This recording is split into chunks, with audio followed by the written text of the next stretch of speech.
Organització de les festes de la Federació de Fogueres de Sant Joan, per José Ángel Llorca Ginestar, Josito. A través d'aquest article descobrirem com és l'organització i política desenvolupada dins del principal òrgan encarregat de les festes de Fogueres a Alacant, la Federació de Fogueres de Sant Joan. En primer lloc, parlarem de l'origen i la història de les festes tradicionals alacantines, amb la finalitat d'entendre millor el desenvolupament intern de la Federació de Fogueres de Sant Joan i la complexitat que suposa l'organització d'una festa que comença a forjar els seus primers antecedents fa gairebé 2 segles, en una ciutat que acull al voltant de 332.000 habitants. Per això, he utilitzat, com s'observa en la següent cita, una informació escrita per Míriam Martí en el periòdic digital Diario de un Turista. En Alicante, el uso de este elemento era empleado por los agricultores para celebrar el día más largo del año. La importancia de esta jornada se debía principalmente a que era la más larga para poder recolectar la cosecha de la temporada. Además, aprovechaban esa noche para destruir en el fuego los males acumulados durante el año. La costumbre, que en un principio nació entre los agricultores de las cercanías de la ciudad, se fue extendiendo poco a poco a los habitantes de esta. Este fue el momento, en 1822, en el que el alcalde de Alicante publicó un bando en el que se anunciaba que las personas que encendieran hogueras en la calle o que lanzaran cohetes en la noche de San Juan serían sancionadas con una multa de 20 a 100 reales. El carácter prohibitivo de los bandos no hizo más que acrecentar la curiosidad del pueblo por esta celebración, que seguía año tras año celebrando su ritual purificador, a pesar de los bandos publicados anualmente para intentar impedir las hogueras. En 1881, por motivos desconocidos, algunos dicen que por despiste, el Ayuntamiento de Alicante no publicó el correspondiente bando. Esto fue aprovechado por los ciudadanos para agruparse en la calle dando lugar a las festes de carrer. Estas reuniones fueron completadas con canciones populares, juegos y actividades lúdicas, así como la aparición de los primeros ninots. Los posteriores años en la historia de les Fogueres están marcados por una fuerte confrontación entre las autoridades, así como las clases adineradas y el pueblo de Alicante. Una confrontación que comenzó a ver el fin en 1928, cuando en Alicante se crea la asociación Alicante Atracción, con el fin de fomentar el turismo en la ciudad.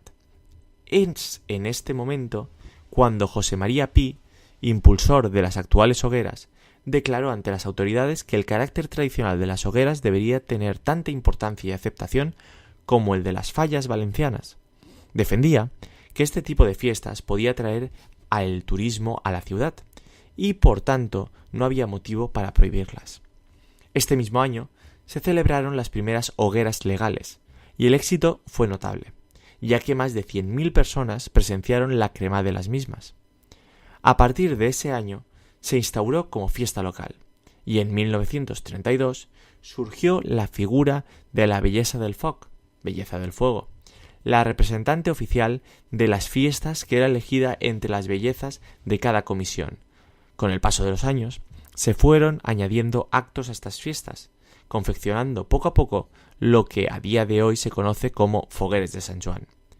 Després d'aquesta presa de pols a les festes de Fogueres de Sant Joan, en aquesta ocasió hem tingut el privilegi de comptar per aquesta edició del llibre per a la Magdalena 2019 amb el testimoni d'un membre de la Federació de Fogueres, que a més conta d'un gran afecte i admiració dins de la nostra Gaiata, pel treball que ha realitzat durant molts anys per establir un agermanament directe amb la foguera Baber, els Antigons, de la qual ell és membre.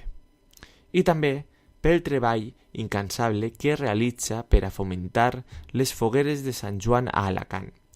José Ángel Llorca Ginestar, Josito, i de la mà de Josito coneixerem a través d'aquestes línies el testimoni de com es desenvolupa l'organització de la Federació de Fogueres de Sant Joan. La Federació de Fogueres de Sant Joan és un òrgan independent de l'Ajuntament, encara que l'alcalde o alcaldessa siga el president nat.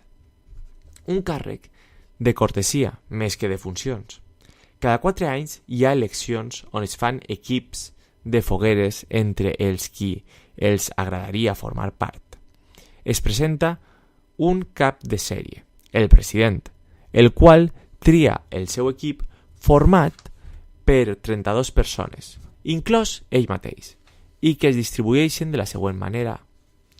Presidència, delegat de presidència, secretari, vicesecretari, fogueres, vicesecretari, barraques, assessor, secretaria, tresorer, interventor, assessor, economia, patrocinis i patrimoni, vicepresident econòmic, advocat, organització i esports, vicepresidenta d'activitats culturals i festejos, vicepresident o vicepresidenta d'associacions, vicepresident de comunicació i representació, assessor d'associacions, infantils, fogueres, barraques, juvenils, formació, cultura, artística, indumentària, belleses infantils, belleses adultes, comunicació, assessor, comunicació, insígnies i recompenses, protocol i assessor cultural i festejos. Tots aquests components són els que formen la Federació de Fogueres de Sant Joan, els quals poden tindre al seu servei altres persones per a rebre ajuda en les seues respectives àrees de treball.